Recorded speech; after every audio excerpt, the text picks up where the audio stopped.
Hello बच्चों, आज हम लोग एक्सरसाइज 7.2 का क्वेश्चन नंबर 3 से इंटीग्रेशन को सॉल्व करेंगे। इसके पहले हम लोगों ने क्वेश्चन नंबर 2 तक सॉल्व कर लिया था। तो ये हमारा आज का इंटीग्रेशन है।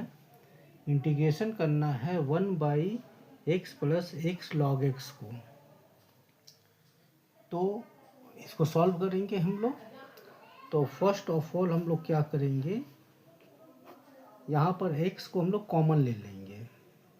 तो कॉमन लेंगे तो यहाँ पर हमारा टर्म बचेगा 1 प्लस यहाँ पर बच जाएगा ओनली log x dx। तो बच्चों हमने यहाँ पर डिनोमिनेटर में x को कॉमन ले लिया, तो यहाँ पर 1 प्लस log x हमारा टर्म बचा। अब यहाँ पर हम लोग मेथड ऑफ सब्स्टिट्यूशन अप्लाई करेंगे। तो इसके पिछले क्लास में मैंने बताया था कि हम उसी फंक्शन को z या t पुट करेंगे जिसका डिफ्रेंशिएशन का कनेक्शन यहाँ पर हो। तो इसलिए यहाँ पर हम लोग 1 प्लस log x को z मान लेंगे। तो इसलिए यहाँ पर हम लोग पुट करने वाले हैं 1 प्लस log x को z। और इसके बाद का प्रोसेस बताया था स्टेप कि जैसे ही हम लोगों ने पुट कर दिया 1 प्लस log x को z माना। और z क्यों माना? क्योंकि यहाँ पर 1 log x का डिफ्रेंशिएशन हमारा यहाँ 1/x मिल रहा है। तो फिर इसके बाद का हम लोग क्या करते हैं, जैसे हम लोग 1 प्लस log x को z माने, तो अब यहाँ पर हम लोग लिख देंगे dc both sides with respect to x। तो 1 को x के रिस्पेक्ट पर डिफ्रेंशिएट करेंगे तो इसका डिफ्रेंशिएशन 0 हो जाएगा। log x को करेंगे x के रिस्पेक्ट पर डिफ्रेंशिएशन, तो ये आ जाएगा 1/x। और z को x के रिस्पेक्ट पर डिफ्रेंशिएट करेंगे तो लिख देंगे dz/dx। अब इसको अरेंज कर लेंगे, dx को इस साइड में ले आते हैं तो ये हो जाएगा 1/x dx equal to dz। ठीक है बच्चों, तो ये तो समझ में आ गया कि 1 प्लस log x को इसलिए z माने थे क्योंकि इसका डिफ्रेंशिएशन जो ये 1/x जो आया है यहाँ पर, ये हमारा यहाँ पर कनेक्शन है, इसलिए यहाँ पर 1 प्लस log x को z माना गया। अब हम लोग क्या करेंगे, इस x वाले टर्म को, सभी टर्म को हम लोग z के टर्म में लिख देंगे। तो ये देख लो यहाँ पर, तो ये देखो 1/x dx, 1/x dx किसके इक्वल है, dz के इक्वल है। और 1 प्लस log x को z माना था, तो इसलिए यहाँ पर लिख दूंगा 1 प्लस log x के स्थान पर मैंने z लिख दिया नीचे डिनोमिनेटर में। और 1/x dx ये हमारा हो गया dz। तो जैसे ही हमने x को z के टर्म में किया तो अब ये हमारा स्टैंडर्ड फॉर्म में आ गया। तो इसको हम लोग एक बार फिर से देख लेते हैं। देख लो बच्चों, यहाँ पर क्या था 1 प्लस log x, इसको हमने z माना तो 1 प्लस log x के स्थान पर लिख दिया z। और यहाँ पर देखो 1/x dx, 1/x dx किसके इक्वल है, dz, तो यहाँ पर dz लिख लिया। अब ये हमारा स्टैंडर्ड फॉर्म में आ गया। तो जैसा हम लोग पिछली क्लासों में मैंने फार्मूला बताया था ना कि 1/x का x के रिस्पेक्ट पर इंटीग्रेशन क्या हो जाता है, log x होता है। ये फार्मूला था, तो इसी फार्मूला का यहाँ पर मैं यूज करूँगा। तो 1/z का z के रिस्पेक्ट पर इंटीग्रेशन हमारा आ जाएगा क्या, log z आएगा। तो log z लिख लिया और एक कांस्टेंट c पुट कर लिया। अब इसके बाद हम लोग क्या करेंगे, फाइनली z माना था 1 प्लस log x को, तो z के स्थान पर मैं लिख दूंगा 1 प्लस log x को। तो यहाँ पर लिख दिया 1 प्लस log x, और यहाँ हो गया हमारा प्लस c। तो ये हमारा रिक्वायर्ड आंसर आ गया ना। तो इसलिए 1/x plus x log x का रिक्वायर्ड इंटीग्रेशन आया log 1 plus log x plus c। तो ये हमारा रिक्वायर्ड आंसर हो गया। ठीक है बच्चों, तो ये क्वेश्चन हम लोग समझ गए। अब हम लोग इसके बाद अगला एनसीईआरटी का क्वेश्चन सॉल्व करेंगे, क्वेश्चन नंबर 4। तो मैं यहाँ पर क्वेश्चन नंबर 4 को लिख देता हूँ। तो ये हमारा इंटीग्रेट करना है। क्वेश्चन है हमारा यहाँ पर sine x into sine cos x D x. तो यहाँ पर भी ये देख लो बच्चों, ये हमारा क्वेश्चन है sine x into sine cos x D x.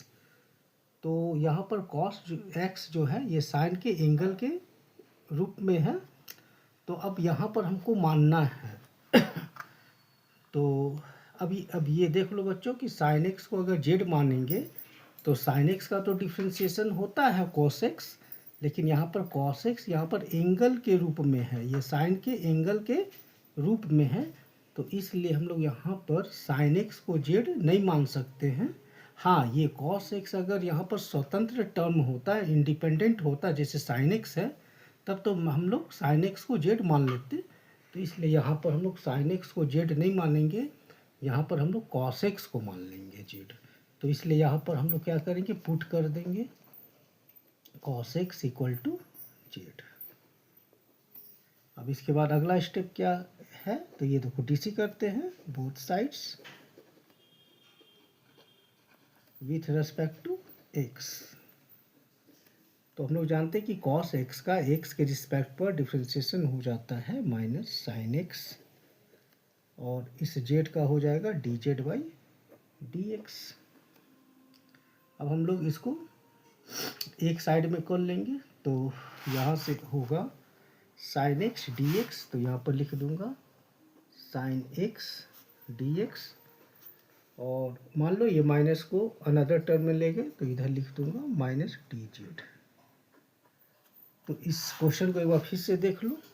तो अब ये समझ में आ रहा होगा कि यहाँ पर मैंने कॉस एक्स को ही जेड क्यों माना, क्योंकि कॉस एक्स को जब जेड माने तो जब कॉस एक्स को डिफ्रेंशिएट किया तो यहाँ पर जो साइन एक्स वाला जो टर्म आया ना, तो ये देखो बच्चों, ये साइन एक्स यहाँ पर इंडिपेंडेंट टर्म है, ये साइन एक्स जो है ये इंडिपेंडेंट टर्म है, ठीक है।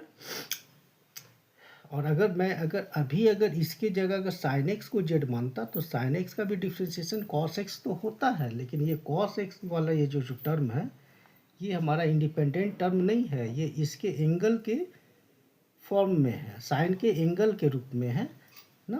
तो यहाँ पर कॉस एक्स इंडिपेंडेंट टर्म नहीं है, इसलिए हमने साइन एक्स को जेड नहीं माना, हमने कॉस एक्स को जेड माना। तो ये अब समझ में आ गया होगा कि आखिर कॉस एक्स को ही जेड क्यों माने, साइन एक्स को जेड क्यों नहीं माने। अब इसके बाद हम लोग एक्स वाले टर्म को जेड में कन्वर्ट कर लेते हैं। तो ये अब हमारा इंटीग्रेशन हो जाएगा बच्चों,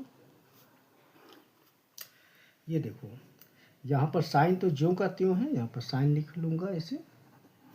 कॉस एक्स को जेड मानना था तो इस कॉस एक्स के स्थान पर मैं लिख दूँगा जेड, और यहाँ पर देख लो साइन एक्स डी एक्स, तो यहाँ पर साइन एक्स डी एक्स क्या है, माइनस डी जेड के बराबर है, तो यह माइनस लगा के यहाँ पर डी जेड लिख दूँगा।